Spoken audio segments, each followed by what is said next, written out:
Hello and welcome back to Proactive New York. Joining me today is Brian Booth, CEO at Element 29 Resources.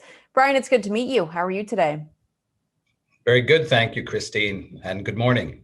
Yes, good morning. Lots to talk about today. First off, give us a quick intro into Element 29 Resources. Well, Element 29 Resources is a brand new copper company focused on exploring in Peru.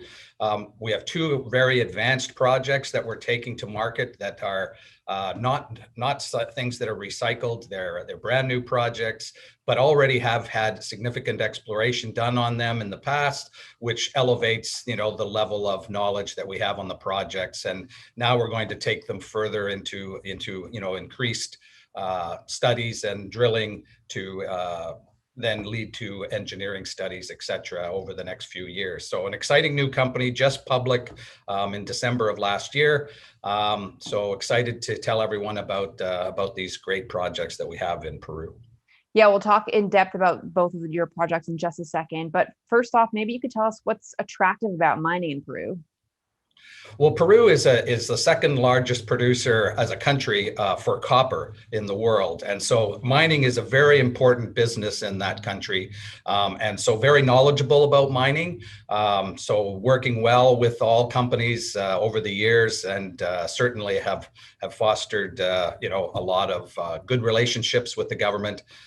So a very good place to be exploring for different metals in a country that really understands mining and profits from it as well.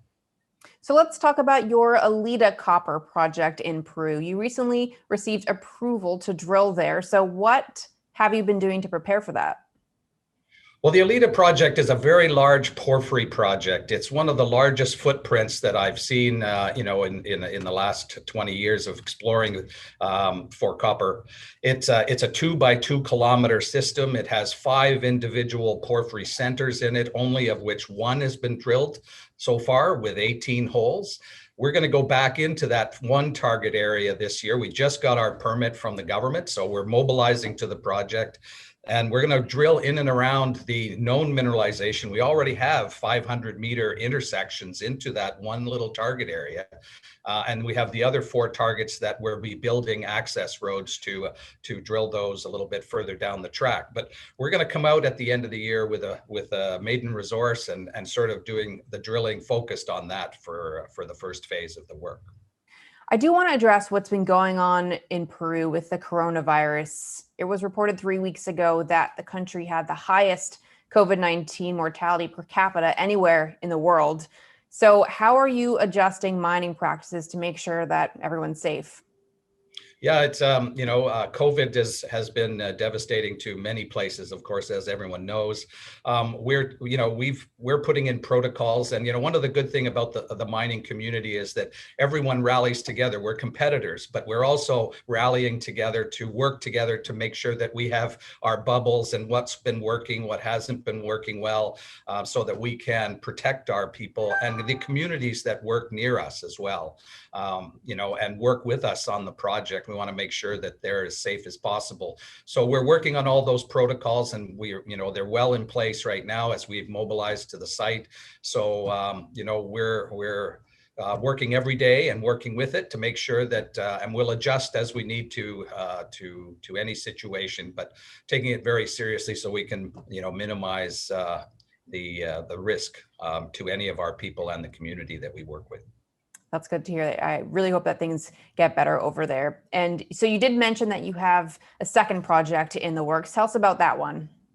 Yeah, I think that's what really sets us apart as well. Is not only do we have this large porphyry project in Elita, we also have the Florida Cobrae project in the southern Peru copper belt, and that project is right in between two mines. So we're right on the same trend.